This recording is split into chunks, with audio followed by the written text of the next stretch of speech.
Welcome to the Women Unleashed podcast. I am your co-host Taylor, and we have your other co-host here today, Britt, and we are going to be talking about our stories and their impact.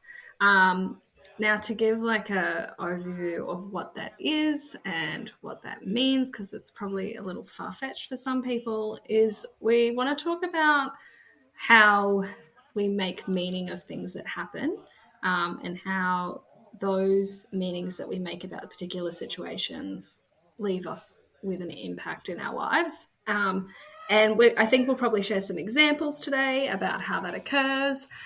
Anything you want to add, Britt? Yeah? No, you nailed it. Hello, everyone. That's Cool. exactly what we're going to talk Awesome. about today. Good. That's good.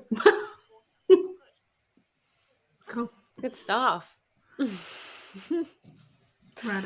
Righto. Is this where you want me to step in? Yeah. See, this whole winging it thing, I think this where you can tell we're winging it sometimes. Hey, yeah, if you want to step in, or I thought you normally you come in and like say things more succinctly, so I was waiting for it, but you're happy with what I said. Oh, yeah. Cool. Yeah, you nailed it. Awesome. I was like, Taylor's got it. Boom. So, okay, first of all, why did you want to talk about Well, a couple of things was one, I think it ties nicely in with last week's episode where we discussed, writing letters to ourselves and journaling, and how for yourself the letters, you go back in time to a situation that occurred when you were younger, and you wrote a letter as your younger self and then as your older self. And that I thought this was a nice kind of follow through or after thing to have to that, because it ties nicely in as the meanings we make of situations and how we make decisions about ourselves or other people or things about life, and how that then leaves us with a big impact, in our adult life, or even it could have been something that happened yesterday. So yeah, right. Okay, so is also the intention to share, like, how to have people see that they have stories? Like, that's why we want to share about them? Yeah. Great. Awesome. Yeah, cool. I think it's just powerful, cool. And I think us talking about it may give other people the knowledge and the power to maybe recreate something that's happened and turn in and realize that maybe it wasn't how it happened, or maybe it did happen how it happened, but the decision you made about yourself doesn't need to be true. Like not because sometimes those things do happen. It's not that you've made it up. It's that maybe what you've made up mean about yourself isn't accurate. Yeah. I just want to clarify that because that could have been, that could come out wrong if I said it's not what happened, because that is, no, that's not what. Yes, there is always a what happened. Great. So what I'll do, I'll share one and then we can go from there. And as I am thinking about one, there's all these other ones that are popping up because there's so many like angles that you can come at this, right? So first of all, one of the stories, it was actually like the only reason that I started doing personal development in the first place was to have a relationship with my mum, and because I hadn't spoken to her for 8 years, and what happened was when I would ride horses, mum would coach me and she would give me feedback. I made that feedback mean that I wasn't good enough. So the story I made up about myself in the situation of receiving feedback from my mum about horse riding was that I wasn't good enough. Okay, now if you cut me open, you're not going to see I'm not good enough. No. Are you? No. And this happened when I was like early teenage, no, not even preteen, like 11, 10, 11, 12. And I continued to listen to everything my mum said through the story, which became kind of like a filter over my ears, or a pair of earmuffs called I'm Not Good Enough. All I heard from my mum, it didn't matter what she said, it would go through the filter and get like minced up into some version of I'm not good enough again. Oh, there it goes again. I'm not good enough again. Oh, there we go again. I'm not good enough again. And again and again. She could even be saying, I love you. And I'd be like, oh, she's just saying that to like, make things better, Yeah. And I got to stop saying, because it's like a space filler. Don't really need to use it. So and then at the age of 14, I was like, well, I've had enough of my own story, even though I didn't know it was my own story. I was like, we just fought all the time and I had enough of that. So I moved out, and little did I know that thing followed me, that decision, that story followed me. And, I think it's fair to say that like the view of myself that I'm not good enough and the story or the meaning, it's kind of all kind of goes into one thing. People just use different language about it. I think it's safe to say that decision that I made about myself resulted in me like, harming myself in a way that looked like bulimia. So if you want to know the impact on yourself, it can look like that. And autoimmune diseases can look like anything. And then the impact on other people as well, like the emotional roller coaster ride my mum went on because her daughter didn't talk to her. In fact, like her daughter badmouthed her to everyone and try to defend the story, like the decision that I made up, and made it very uncomfortable for my mum and my sister to be in certain places like horse shows and stuff because I'd gone around bad-mouthing them all. It's pretty horrific. It can be. Yeah. But you talk to your mum now. You have a good relationship with your mum. Yeah. Yeah. I have a good relationship with my mum and my sister, and it could be even better, but it's way better than what it was once I gave up, distinguished that was the story that I had going on. So yeah, that's one story. Yeah, that's cool. It's not a cool story, but what you've discovered and distinguished for yourself is awesome. And I would say you're not the only person who's ever felt not good enough in this world. So it's cool that you're able to distinguish where it came from as well, Yeah. Yeah, so I didn't know that I was walking around with that story, like I'm not good enough. I had the experience of it, but I never didn't know that it was that sort of thing. Yeah, cool. So, yeah. What about you, Taylor? Would you like to share one that you've seen for yourself in the past? It's uncomfortable. Yeah. That's why I went first. This is what happens for me when I am uncomfortable is my brain's like, it's closed for business. And it just shuts down. It's really frustrating because I want to contribute, but this is what it does, and it shuts out. And it's literally like nobody's fucking home. So, I mean...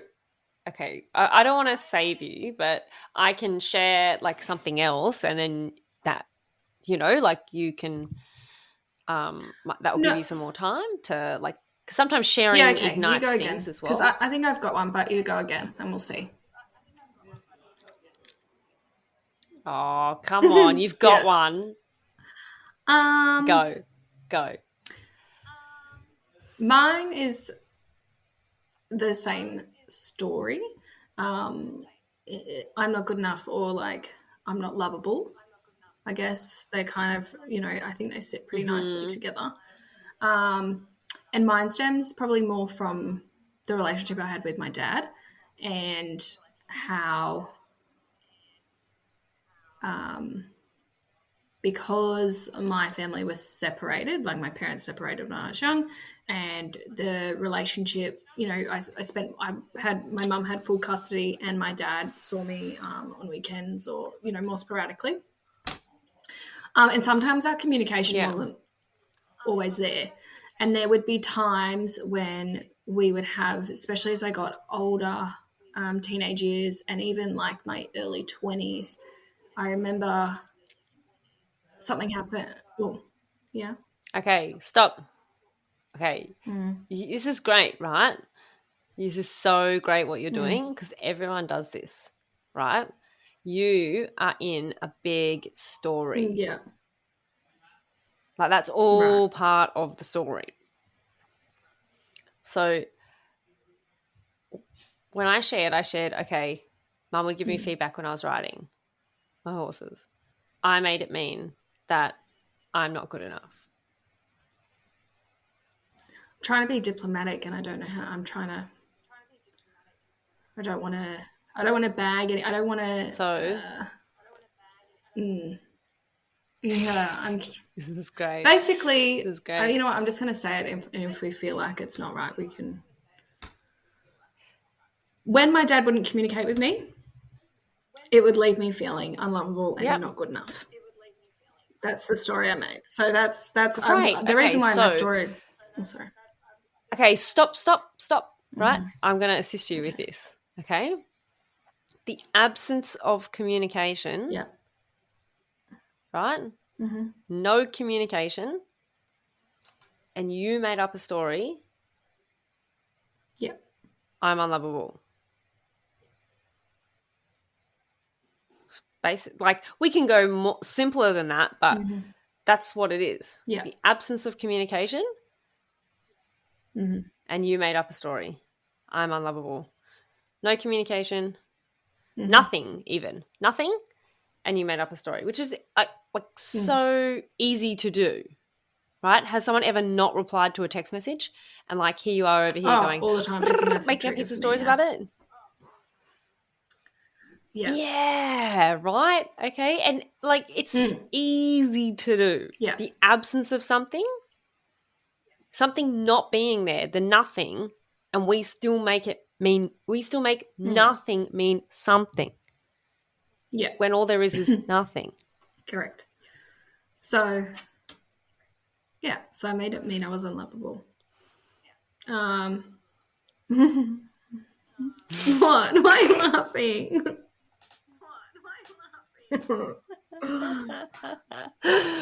Oh, this is so great. Because, yeah, I know, right? Because I'm getting the absurdity of it. And it's a little easier for me over here because it's not my happening. But, like, you made nothing mean something.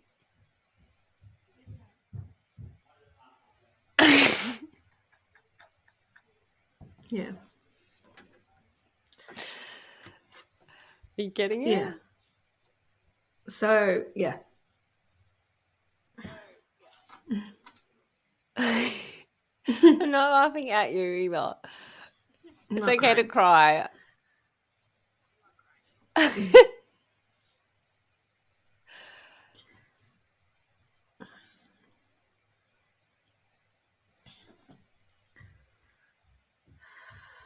And for everyone listening, this is what it looks like when you've got to confront the absurdity of your own behavior.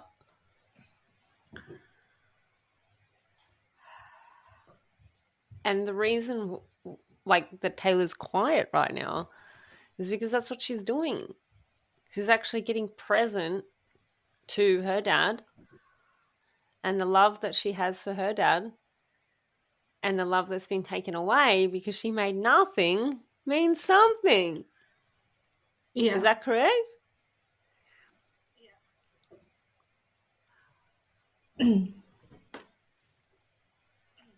What else? What else is there? Oh, I think sometimes I think you just feel sad for the little girl that made the stories, Yeah, like she missed out. Yeah, and she felt unloved, and which I know wasn't true. But she I walked around with that feeling for a long fucking time, you know? Well, yeah, like how shit is it Mm. feeling unloved, right? That you did Yeah. it to yourself. And these things happen all the time. Like human beings do this all the time. You know? Like, and that's why we did personal development, so we could distinguish when we were doing these things, because we didn't want to continue living our lives like emotional train wrecks Yeah. that looked good on the outside, but Yeah. underneath it was a pile of shit. It was. But fast forward to now, and my dad and I are in communication, and when we're not, it's not really a big deal anymore, which is really cool. So it doesn't have that power of me, or that real charge of, excuse me, charge of like emotion anymore. You know, it's cool. He comes over regularly, especially to hang out with my daughter. Comes to my events. Yeah. So. Yeah. He drives probably well over an Yep. hour to get to you. Yeah, he does. One way and back. He does. So yeah.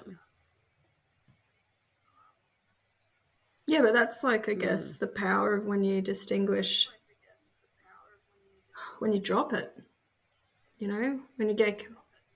Yeah, and what was it like before?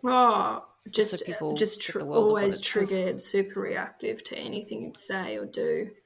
Like everything would just come out as like, something's wrong with me, I'm not lovable, you don't love me, like all the time. That's what like. Yeah. How often would you speak? Before I got pregnant, we probably hadn't spoken for like a year. So we would go. Okay, and before you distinguish that story initially? Maybe a year or two. But it'd been like on and off for years before that. Yeah, and what was the communication like? Very shallow? Yeah, I just was always robotic uncomfortable. or in Just depth? was always really uncomfortable and Yeah. didn't know what to say or how to act or. Yeah. Yeah. Yep. And now he comes to Christmas, to Father's Day, to birthdays. Exactly. Yeah, he is. He's always there. And I talk to him. He has a good time. Does. So. You know, and at the start it was not comfortable for him. I could tell he was deeply uncomfortable. Yeah, no, but he shows up and it's good. It's really cool, actually. And it's not even just about him showing up, it's how I feel about it. There's just no charge anymore, which is really cool. Like it's just dropped, I don't know, whatever was sitting there. You know, and I'm sure that's the same with you and your mum now. It's just dropped. It's just not so. Yeah. There. Yep. It was like a brick wall before, like an anxious brick wall. I did not know how to deal with being around her or laying eyes on her. Yeah, I was the same. And it's only recently I've even like distinguished how much better I am. You know, like even like going, oh shit, like there is, you know, like wow, it's awesome. Yeah, and because the shift happened so fast, it's really easy to forget what it was like too. Because you're like, oh, like how could I have ever been that distant or disconnected or whatever? And I think you just hold it like. So yeah. Yeah, I don't know, and I think there's always a part of me that thought like if something happened to him and we didn't have a relationship, like I would have been more devastated, you know, than just getting over it now. Like I think there was like, it wasn't unsafe for me to be around him. So I understand, like, some people are in positions where it's not safe to be in, like, be in communication with certain people. That wasn't the level we're talking here. So, no. But yeah, just like, Yep. I've lost my train of thought now. But that's okay. Cool. We can move on if you like, Okay. because I've got something else to share. Okay. We don't have to keep, like, I think we communicated what we needed to communicate. So, I would often experience like a tightness in my throat, and people refer to it like a throb in the throat or a golf ball in my throat. Have you ever had that experience? Yep. Great. So one day I Googled, good old Google, and I think I asked Google, like, what actually is that?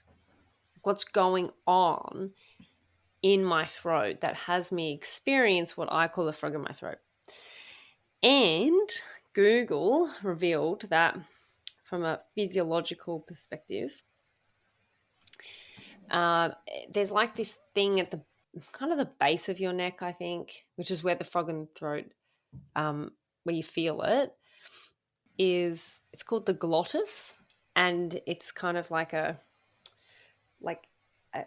muscle like that, and it opens and then closes and then opens to let air in and then closes.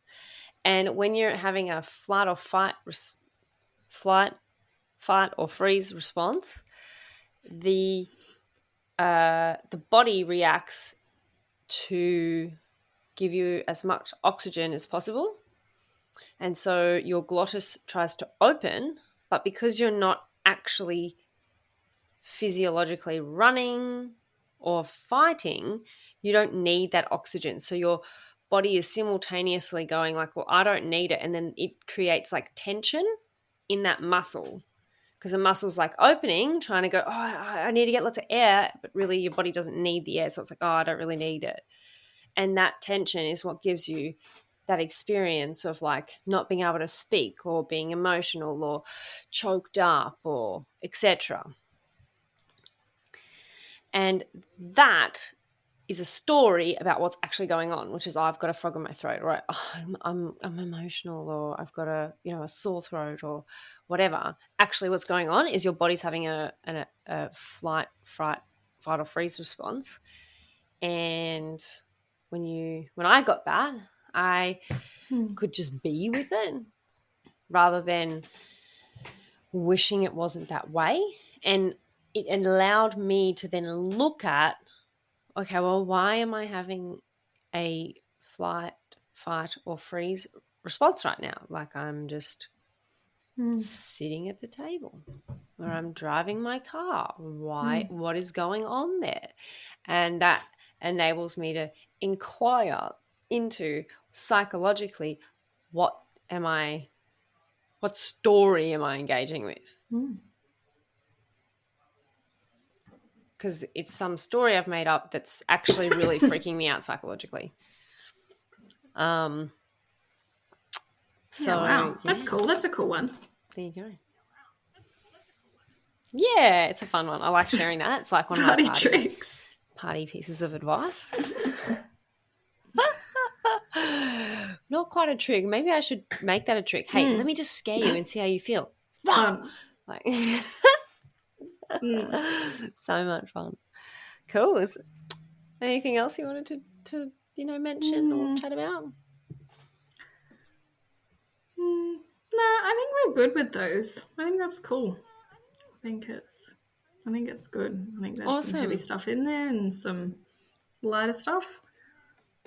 And I also think it gives people the opportunity to have a look at, their relationships and maybe what stories they've made up about their people in their lives and how they're listening to them from those stories. And what to see. Yep. And even yourself, like, you could have done something and then you made it mean something. Yeah. Yeah. Very true. Very true.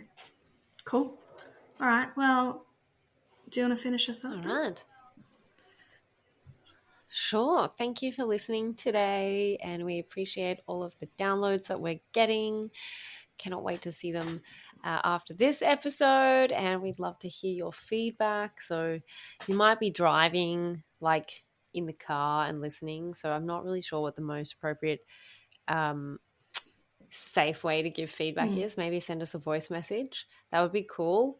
Or pull over and be like, you know what, I'm going to share back, and we'd really love to hear it. And we'll see you in a couple of weeks. Make sure to follow us on the Women Unleashed podcast. And Taylor's been uploading some really great video snippets there, so you can get some gold on the Insta. Bye. All right. Bye for now.